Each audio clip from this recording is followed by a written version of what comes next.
पंजाब में सबसे बड़ी पार्टी के तौर पर ओपिनियन पोल में जो निकलकर सामने आई है वो है आम आदमी पार्टी। आम आदमी पार्टी के सर्वे सर्वा संयोजक अरविंद केजरीवाल बीते 3-4 दिनों से लगातार डेरा जमाए हुए हैं पंजाब में और जमकर मेहनत कर रहे हैं। इस वक्त अरविंद केजरीवाल जी हमारे साथ जुड़े हुए हैं, दिल्ली के मुख्यमंत्री हैं, आम आदमी पार्टी के संयोजक हैं। बहुत बहुत स्वागत है आपका अरविंद जी। मेरा पहला सवाल आपसे, सब दर्शकों को मेरा नमस्कार। Thank you. मेरा पहला सवाल अरविंद जी आपसे कि क्यों आम आदमी पार्टी की पॉपुलैरिटी आपको पंजाब में दिखाई दे रही है? और ये मैं इसलिए कह रहा हूं कि ओपिनियन पोल्स में आपकी पार्टी सबसे बड़ी पार्टी बनकर उभरी है। सुमित जी, पिछले 7 साल में दिल्ली में हमने जो काम किया है उसकी आहट, उसकी गूंज पंजाब के कोने कोने में हो रही है। मैं पंजाब में जहाँ भी जाता हूँ, कहीं भी चले जाओ आप, 3 बातें तो लगभग पंजाब का गरीब से गरीब, रिमोट से रिमोट आदमी भी बोलता है। कहता है, अरविंद जी आपने दिल्ली में स्कूल बहुत अच्छे कर दिए, पंजाब में भी कर देना। आपने दिल्ली में मोहल्ला क्लिनिक, अस्पताल बहुत अच्छे किए, पंजाब में भी कर देना। आपने दिल्ली में बिजली 24 घंटे कर दी, बिजली मुफ्त कर दी, पंजाब में भी बोल देना। और पंजाब में और दिल्ली में लोगों का आना जाना काफ़ी रहता है, लोगों की रिश्तेदारियां हैं, दोस्तियां हैं, तो उस वजह से दिल्ली के काम जो चारों तरफ फैले हैं पंजाब में, उसकी बहुत पॉजिटिविटी है। राइट। और शायद एक चीज़ और मैं जानना चाहूँगा, बाकी जो आपके विरोधी पक्ष है, हालांकि हमेशा यहाँ पर आमने सामने का मुकाबला रहा, बीती बार को छोड़ दें, कांग्रेस बनाम अकालियों का, क्या आपको लगता है कि पंजाब के वोटर में इनके लिए फटीग फैक्टर आ गया है? इसको आप कैसे देखते हैं? अकाली और कांग्रेस की बजाय, पुरानी परंपरागत पार्टियों की बजाय वो आम आदमी पार्टी को प्रेफर कर रहे हैं। केवल फटीग नहीं है सुमित जी, नफरत सी हो गई है लोगों को पुराने नेताओं से, पुरानी पार्टियों से, पूरी राजनीति से। अब देखिए, 3 लाख करोड़ का कर्जा है पंजाब के ऊपर। अगर एक बार सोचिए, कर्जा चढ़ा कैसे, ये पैसा गया कहाँ? 3 लाख करोड़ रुपया तो कोई कम नहीं होता। और अगर पिछले 30-35 साल उठा के देखें, पंजाब में एक भी नया स्कूल नहीं बना, एक भी नया अस्पताल नहीं बना, एक भी नई सड़क नहीं बनी, कोई डिस्पेंसरी नहीं बनी, कोई कॉलेज नहीं बना, कोई यूनिवर्सिटी नहीं बनी। जब कोई काम ही नहीं हुआ तो ये 3 लाख करोड़ रुपया गया कहाँ? तो ये तो इनकी जेब में गया, इनके स्विस बैंकों में गया। एक एक नेता ने इतनी इतनी प्रॉपर्टी बना रखी है कि उस नेता को भी नहीं पता कि मेरी कितनी प्रॉपर्टी और कहाँ कहाँ है, स्विट्जरलैंड में, न्यूजीलैंड में, अमेरिका में, ऑस्ट्रेलिया में। तो जनता इससे नफरत करने लगी है, जनता का पैसा बुरी तरह से लुट रहा है। जनता इसीलिए आम आदमी पार्टी की तरफ देखती है, क्योंकि दिल्ली में उन्होंने देखा कि ये लोग बहुत ईमानदार लोग हैं और दिल्ली में उन्होंने जनता के लिए काम किया है। तो जनता इस बार एक मौका आम आदमी पार्टी को देके देखना चाहती है। लेकिन अरविंद जी, कुछ रियलिटी चेक भी मैंने किए हैं। मैं ये आपसे पूछना चाह रहा था, आपने पिछले चुनावों में, विधानसभा चुनावों में बहुत शानदार प्रदर्शन किया, करीब 24-25% आपको वोट मिला। लेकिन वो लोकसभा चुनाव तक आते आते पंजाब में आम आदमी पार्टी का परसेंटेज काफ़ी कम हो गया। ये क्यों हुआ था और इसको कैसे अब ठीक करने वाले हैं? मैं सहमत हूं आपसे सुमित जी। अगर हम हिस्टोरिकली देखें, हमने 2014 का पहले लोकसभा चुनाव लड़ा पंजाब में, फिर उसके बाद 2017 लड़ा, फिर 2000। हर चुनाव एक तो अलग होता है जी, हर चुनाव का नैरेटिव अलग होता है। अगर हम दिल्ली में ही देखें तो दिल्ली में लोकसभा चुनाव में हम 3रे नंबर पे थे, लेकिन उसके बाद हमारी 62 सीट आ गई, अगले 1 साल के अंदर ही चुनाव हुआ। तो पिछले लोकसभा चुनाव में पंजाब में हमारा क्या प्रदर्शन रहा, इसका इस वक्त होने वाले विधानसभा चुनाव से दूर दूर तक कोई लेना देना नहीं है। आपने पिछली बार से कुछ गलतियों से सीखा है? उदाहरण के लिए, पिछली बार कोई चेहरा नहीं दिया था, इस बार आपने बाकायदा चेहरा दिया, और क्या क्या चीजें सीखी आपने? खैर, हमने कई गलतियां की थी पिछली बार सुमित जी, ये तो मैं सहमत हूं, और नई पार्टी है, सीख रहे हैं हम लोग भी। लेकिन इस बार हर चीज कदम फूक फूक के रख रहे हैं हम लोग, और बड़े पार्टी भी 7-8 साल हो गए हैं, तो अब हमारे पार्टी में सिस्टम्स भी बन गए हैं, चुनाव लड़ने के ऑर्गेनाइजेशन भी बन गया है। तो इस बार हम ज़्यादा कॉन्फिडेंस के साथ और ज़्यादा स्टेप बाय स्टेप अच्छे से चुनाव लड़ रहे हैं। तो क्या इसीलिए भगवंत मान जी का चेहरा दिया गया, उसी सीख को समझते हुए? एक सिख चेहरा, पंजाब का चेहरा? नहीं, इस बार पार्टी ने ये तो तय किया था कि हम चेहरा उतारेंगे, लेकिन हमने इसका निर्णय जनता पे छोड़ दिया। हमने पोलिंग कराई, 1 हफ्ते तक पोलिंग चली। उस पोलिंग में हमने चॉइस भी नहीं दी थी कि भाई आप इसमें से चुनो, उसमें से चुनो। तो जनता किसी को भी चुन सकती थी, जनता सुमित अवस्थी को भी चुन सकती थी, लेकिन जनता ने 93% रिस्पोंडेंट्स ने भगवंत मान जी का नाम सजेस्ट किया। हमने जनता के हिसाब से उनको चेहरा बनाया। कितनी जनता ने अरविंद केजरीवाल को भी वोट किया, वो आपने बताया नहीं। वो सीक्रेट है। आपने सिद्धू का नाम ले लिया, आपने मान साहब का बता दिया, लेकिन आपने अपना नहीं बताया। मैं रेस में ही नहीं था, मैंने पहले ही कह दिया था भाई जो मुझे वोट करेगा वो वोट इनवैलिड हो जाएगा। फिर आपने मेरा नाम ले लिया, मुझे क्यों फंसा दिया आपने? मैं तो चुनाव में भी नहीं हूँ कहीं कभी। और मैं पंजाब से मतलब तो एक आते ही उदाहरण, नहीं। हाँ, मैं तो एक उदाहरण देने के लिए, मतलब एक तरह जी। से वो अपना पॉइंट रखने के लिए मैंने उस बात को इस्तेमाल किया। जी अरविंद जी, एक बड़ा इंपॉर्टेंट चीज है, आपने नाम अनाउंस किया भगवंत मान का, और सब जानते हैं कि अकालियों की सरकार बनेगी तो कौन मुख्यमंत्री बनेगा? प्रकाश सिंह बादल, सुखबीर बादल, यानी बादल परिवार से कोई होने वाला है। आप लोगों की दबाव में कांग्रेस को भी ऐसा करना पड़ा, उन्होंने भी पोल कराया, उन्होंने भी फिर चन्नी साहब के नाम पर इंडोर्स कर दिया ताकि कंफ्यूजन क्लियर हो। मेरा सवाल आपसे ये है, अब सामने 2 जट सिख हैं और उनके सामने एक दलित सिख है, क्या लगता नहीं कि चन्नी साहब का पलड़ा मजबूत है?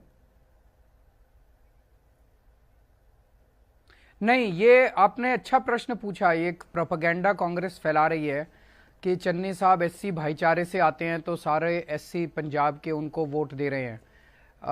मैं उसके बाद कई दलित बस्तियों में गया, मैंने कई दलित साथियों से, एससी भाईचारे के लोगों से बात की, तो मैंने उनसे पूछा किसको वोट दोगे? तो बोले जी झाड़ू को। मैंने कहा क्यों? दलित, वो तो चन्नी साहब तो एससी भाईचारे से आते हैं, उनको क्यों नहीं दोगे? तो बोले जी हमारे भाईचारे से तो आते हैं, लेकिन उन्होंने 111 दिन में हमारे लिए किया क्या? 111 दिन में तो वो अपने रिश्तेदारों को पैसे कमवा रहे थे, अपने रिश्तेदारों को तो बहुत कुछ किया, हनी के लिए, इसके लिए, उसके लिए, हमारे लिए तो कुछ नहीं किया। एससी भाईचारे के लिए उन्होंने 111 दिन में एक ही ऐलान किया कि मैं 5-5 मरले के प्लॉट दूंगा, लेकिन वो ऐलान किया, पूरे पंजाब में एक भी आदमी को नहीं मिला प्लॉट। तो लोग उनसे अच्छे खासे नाराज हैं। लेकिन फिर भी चूंकि आपने ये प्रश्न पूछा है, तो मैं आपके चैनल के जरिए पंजाब के सभी एससी भाईचारे के लोगों से अपील करना चाहूंगा, जो जो ये कार्यक्रम देख रहे हैं, कि बाबा साहब अंबेडकर का सपना था इस देश के अंदर दलित को, गरीब से गरीब परिवारों के बच्चों को अच्छे से अच्छी शिक्षा मिलनी चाहिए। लेकिन 75 साल में इन पार्टियों ने और इन सरकारों ने हमारे बच्चों को अच्छी शिक्षा नहीं दी। पहली बार एक पार्टी आई है, आम आदमी पार्टी, जिसने दिल्ली के अंदर दलित और गरीब बच्चों को अच्छी शिक्षा देनी शुरू की है। बाबा साहब अंबेडकर का सपना पूरा कर रहे हैं। तो जिस दिन वोट डालने जाओ उस दिन आंख बंद कर लेना, अपनी आंख के सामने बाबा साहब अंबेडकर का चेहरा लेके आना, और यह सोचना कि अगर आज बाबा साहब अंबेडकर जिंदा होते तो वो किसको वोट देते? केजरीवाल को वोट देते जो कि दलितों के और गरीबों के बच्चों को अच्छी शिक्षा दे रहा है, या चन्नी साहब को वोट देते? आपको अपना जवाब मिल जाएगा। लेकिन आज क्योंकि देश जो है वो संत रैदास साहब की जयंती भी मना रहा है, तरह तरह के आयोजन हो रहे हैं, हम दलित वोट बैंक की बात भी कर रहे हैं। अरविंद जी, प्राइम मिनिस्टर हों, राहुल गांधी हों, सब ने आश्रमों में गए हैं, सेवा की है, दलितों की तरफ हमदर्दी दिखाई है। मैं आपसे पूछना चाहता हूं, पंजाब के जिस इलाके में आपकी पार्टी मजबूत है, मालवा में, वहाँ पर बहुत बड़ी संख्या में इस कम्युनिटी के लोग हैं। क्या आपको लगता है कि वो आपको चुनेंगे या वो पुरानी परंपरागत पार्टियों की तरफ ही जाएंगे? वो हमें ही चुनेंगे, क्यों नहीं चुनेंगे? अकेली हमारी पार्टी है जो उनके बच्चों के लिए अच्छे स्कूल बनाएगी। इन पार्टियों ने तो 70 साल में राज किया।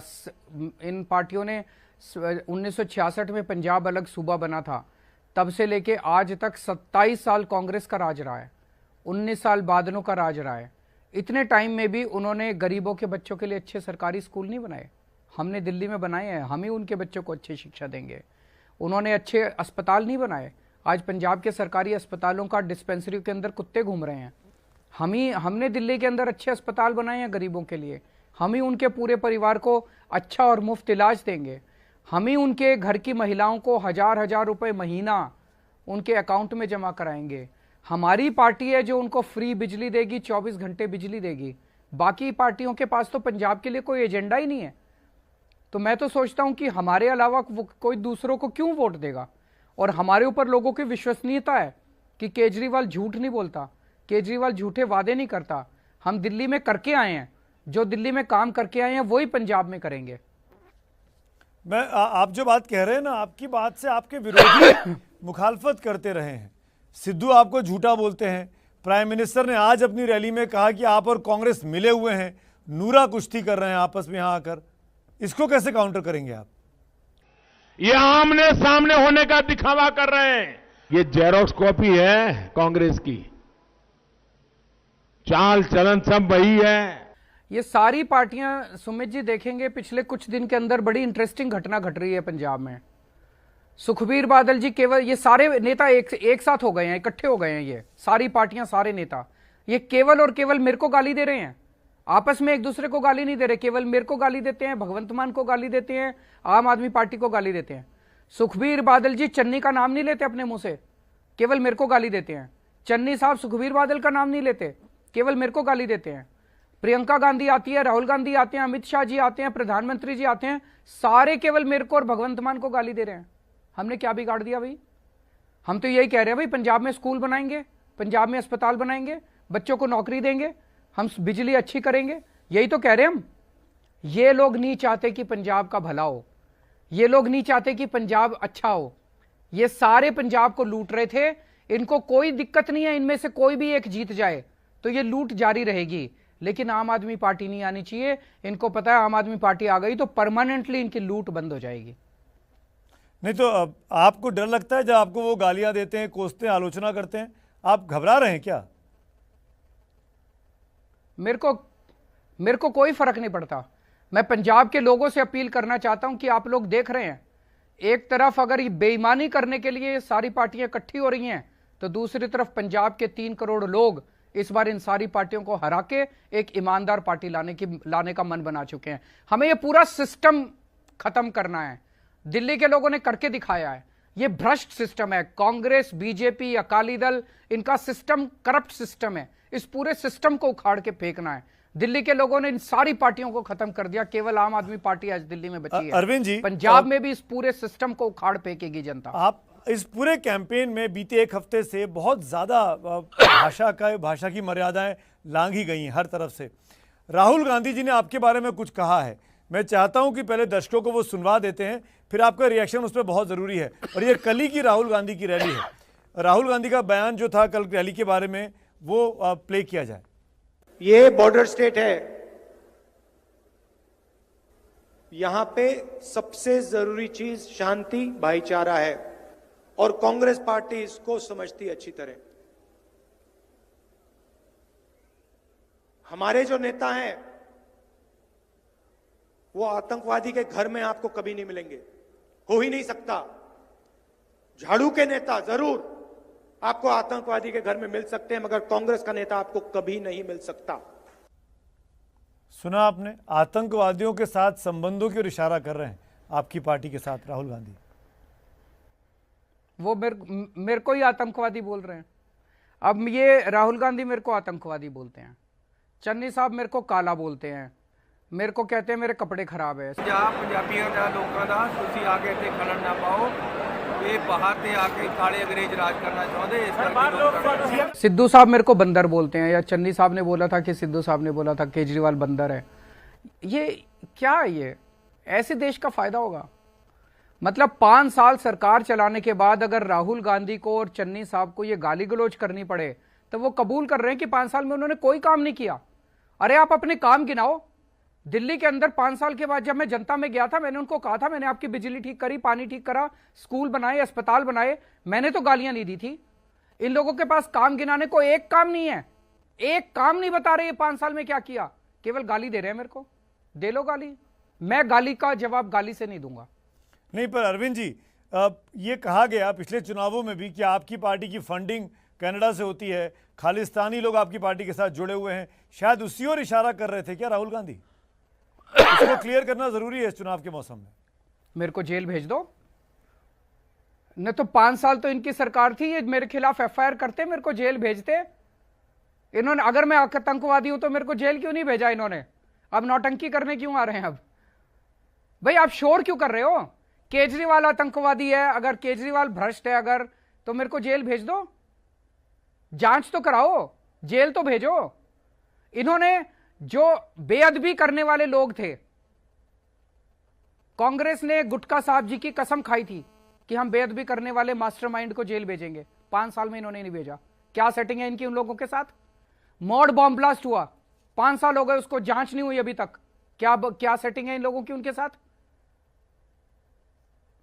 अरविंद जी, ये जानना बहुत जरूरी है, आपने बेअदबी का मामला उठाया। आम आदमी अगर आपकी सरकार बनी तो इस बेअदबी के मामले को रोकने के लिए क्या करेंगे आप?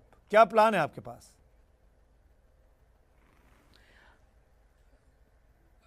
सुमित जी, अगर बरगाड़ी कांड के मास्टरमाइंड को सख्त से सख्त सजा दे दी जाती, आज श्री हरमिंदर साहब जी के अंदर कोई हिम्मत नहीं करता घुस के बेअदबी करने की कोशिश करने की। हम उन लोगों को सख्त से सख्त सजा दिलवाएंगे, ऐसी सजा दिलवाएंगे, ये बॉम्ब ब्लास्ट करने वालों को, टिफिन बॉम्ब करने वालों को, लुधियाना ब्लास्ट करने वालों को, बेअदबी करने वालों को, कि भविष्य में कोई याद रखेगा कि दोबारा कोई हिम्मत नहीं करेगा। अरविंद जी, पंजाब बॉर्डरिंग स्टेट है, जो राहुल गांधी इशारा कर रहे थे, सेंसिटिव स्टेट है, कई सारी आतंकी घटनाएं होती रहती हैं, ड्रग्स कार्टेल चलते हैं। इसको कर्टेल करने के लिए जब तक केंद्र सरकार के साथ आपका सामंजस्य नहीं होगा, आपकी सरकार बनने की स्थिति में, तो कैसे पंजाब के लोग अपने आप को सिक्योर फील कर पाएंगे? सुमित जी, आपने बड़ा अच्छा प्रश्न पूछा। आप देख रहे हैं पिछले 10-15 दिन से क्या चल रहा है। प्रधानमंत्री की सुरक्षा को लेकर पूरी राजनीति हो रही है, खुल के राजनीति हो रही है, दोनों तरफ से। बीजेपी भी कर रही है, कांग्रेस भी कर रही है। प्रधानमंत्री की सुरक्षा राष्ट्र की सुरक्षा के बराबर है, इसके ऊपर राजनीति नहीं होनी चाहिए। दिल्ली में हमारी सरकार 7 साल से चल रही है, केंद्र सरकार हमें तरह तरह से परेशान करता है, केंद्र सरकार तरह तरह से प्रोवोक करता है, लेकिन जब जब हमारे 100 मतभेद है केंद्र सरकार से, लेकिन जब जब जनता की बात आती है, राष्ट्र की बात आती है, हमने केंद्र सरकार के साथ मिलकर काम किया। आप कोरोना के टाइम का देख लो, कोरोना के टाइम पे हर प्रेस कॉन्फ्रेंस में मैं कहता था कि केंद्र सरकार के साथ मिलकर काम कर रहे हैं, उनसे सहयोग मिल रहा है। हमने 10 बार केंद्र सरकार का धन्यवाद किया। केंद्र सरकार के साथ मिलकर हमने दिल्ली में कोरोना का मैनेजमेंट ठीक किया। पंजाब के लिए मैं आपके जरिए आश्वासन देना चाहता हूं पंजाब के लोगों को, पंजाब के 3 करोड़ लोगों की सुरक्षा हमारे लिए सर्वोपरि है। इसके लिए अगर हमें थोड़ा सा केंद्र सरकार के सामने झुकना भी पड़ा, हमारा कोई अहंकार नहीं है, हमें झुकने में कोई नहीं है, लेकिन राष्ट्र सुरक्षा को लेके, इंटरनल सुरक्षा, आंतरिक सुरक्षा को लेके, पंजाब के लोगों की सुरक्षा को लेके हम केंद्र सरकार के साथ कदम से कदम, कंधे से कंधा मिला के चलेंगे। नंबर 1। नंबर 2, बॉर्डर से उस पार से नशा आता है, उस पार से टिफिन बॉम्ब आते हैं, उस पार से आतंकवादी आते हैं। सुमित जी, आपको याद होगा जब बॉम्बे ब्लास्ट हुए थे, जांच में पता चला कि आरडीएक्स बॉम्बे में कैसे घुसा, क्योंकि कस्टम के कुछ अधिकारी बिक गए थे। तो इसका मतलब कुछ ना कुछ भ्रष्टाचार कोई ना कोई मिल जाता है इधर से उधर से, और तब ये सारा सामान अंदर घुसता है। इसलिए बॉर्डर स्टेट में कट्टर ईमानदार सरकार होना जरूरी है। अगर बेईमान सरकार होगी, वो उन लोगों के साथ मिलकर नशा अंदर लाएगी, बॉम्ब अंदर लाएगी। आम आदमी पार्टी अकेली पार्टी है जो कि कट्टर ईमानदार सरकार दे सकती है। इसलिए बॉर्डर सरकार, बॉर्डर प्रदेश चलाने के लिए हम सबसे ज्यादा सक्षम हैं। लेकिन अरविंद जी, आपकी जो आलोचक हैं, आपके जो राजनीतिक विरोधी हैं, उनका ये कहना है कि आम आदमी पार्टी के पास पुलिसिंग का कोई अनुभव नहीं है। ये लोग दिल्ली में तो हैं, लेकिन दिल्ली तो म्यूनिसिपैलिटी की तरह है, पुलिस तो इनके कंट्रोल में है नहीं। हम कैसे भरोसा कर लें कि पंजाब जैसे सेंसिटिव स्टेट में, जहां पर बीएसएफ भी है, जहां पर आर्मी भी है, जहां पर एयरफोर्स भी है, और अब जहां पर पुलिसिंग भी होगी, अरविंद केजरीवाल और उनका मुख्यमंत्री इसको संभाल पाएगा? जैसे दिल्ली में हमारी सरकार बनी, हमें तो शिक्षा का कोई अनुभव नहीं था, हमें तो हेल्थ का, हमें तो नहीं पता था अस्पताल कैसे चलते हैं, बिजली कंपनियां कैसे चलती हैं, लेकिन हमारी नीयत साफ थी, अच्छी नीयत है हमारी, बस यही चाहिए। हम उनके साथ बैठे जिनको स्कूल चलाने आते थे, उन्होंने हमें सिखा दिया। हम उनके साथ बैठे जिनको अस्पताल चलाने आते थे, उन्होंने सिखा दिया। अब यहां पे पुलिसिंग की पावर है। मैं आपको एक एग्जांपल देता हूं।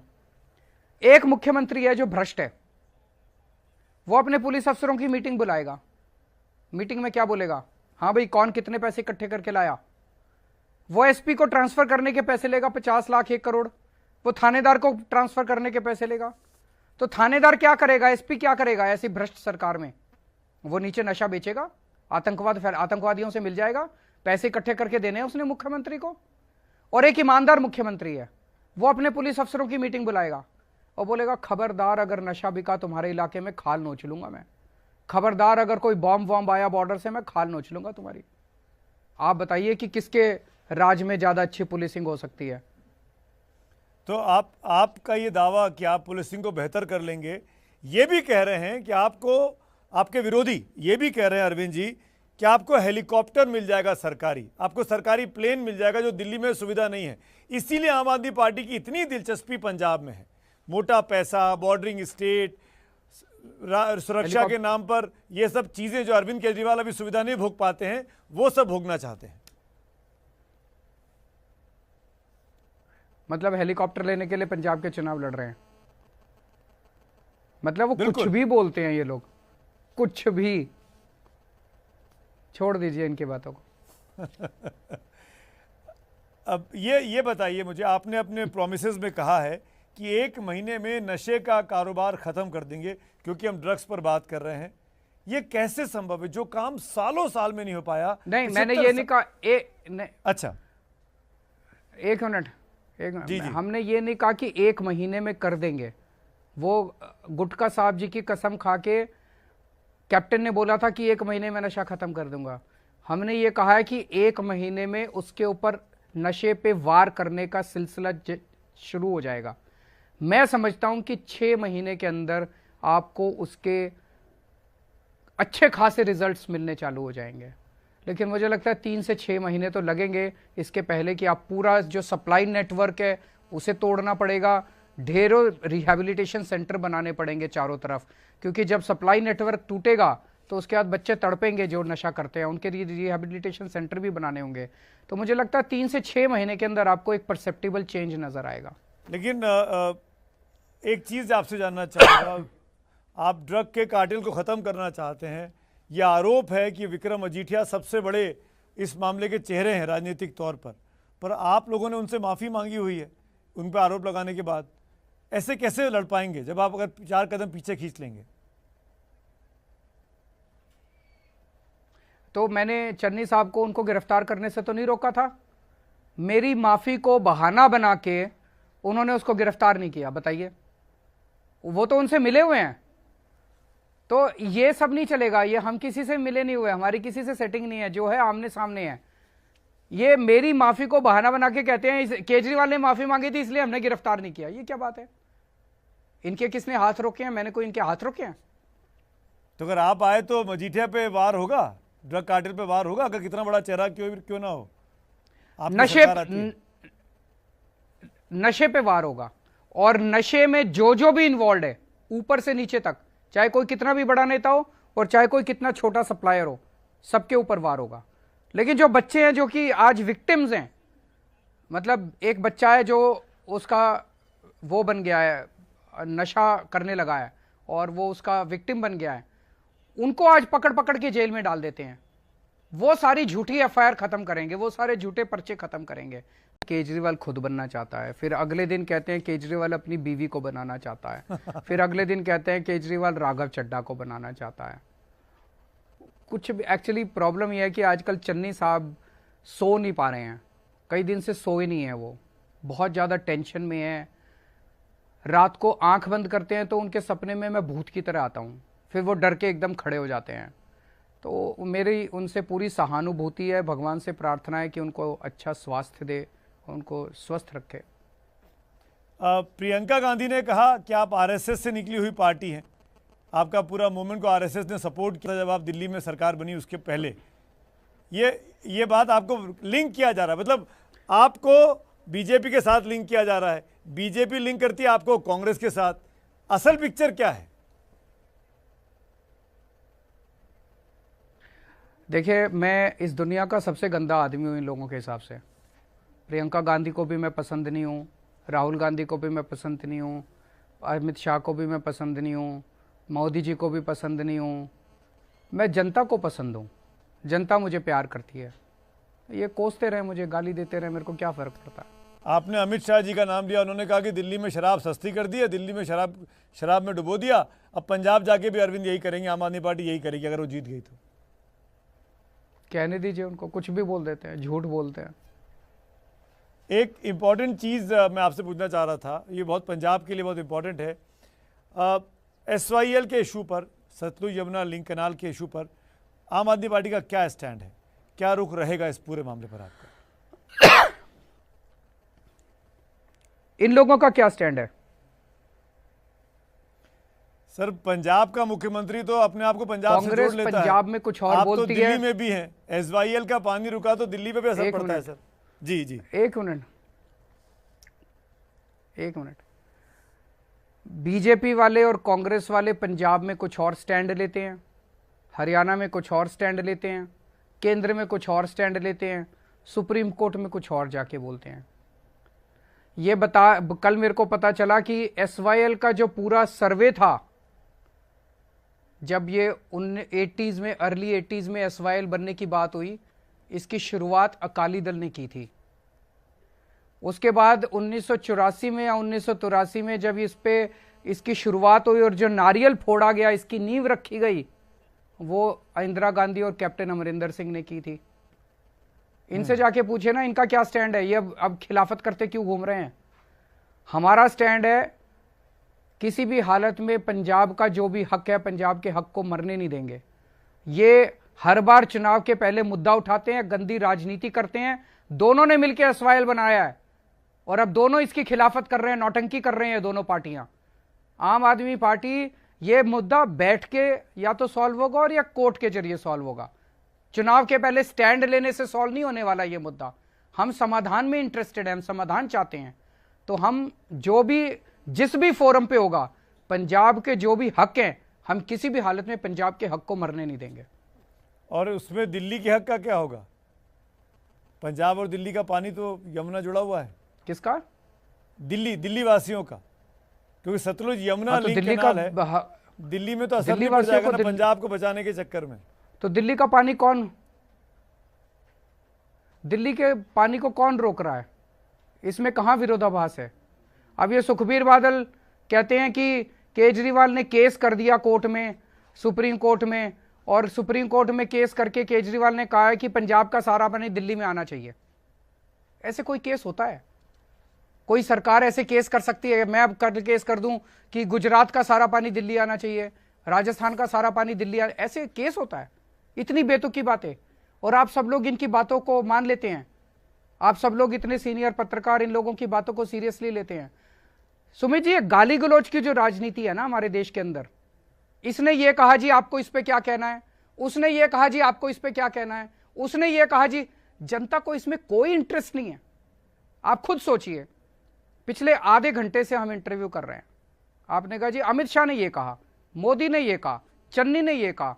जनता को क्या लेना देना यार? जनता कह रही है मेरे बच्चों के लिए स्कूल बनवा दो, जनता कह रही है मेरे को रोटी नहीं मिल रही, रोटी दे दो, मेरे बच्चों को रोजगार दे दो, जनता कह रही है मेरे बच्चों के लिए अस्पताल बनवा दो, जनता कह रही है हमारा सड़क दे दो, हमारा पानी दे दो।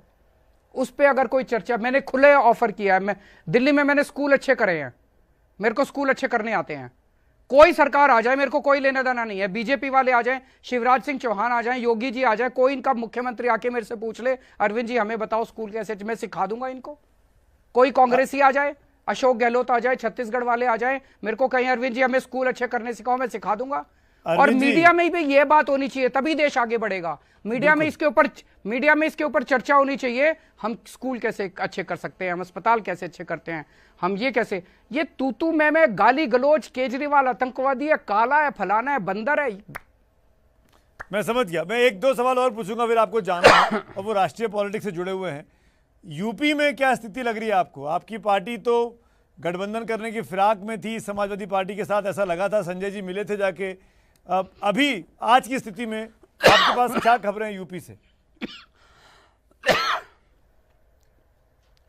हमारी पहली बार चुनाव लड़ रहे हैं, देखते हैं क्या जनता क्या हमें समर्थन देती है।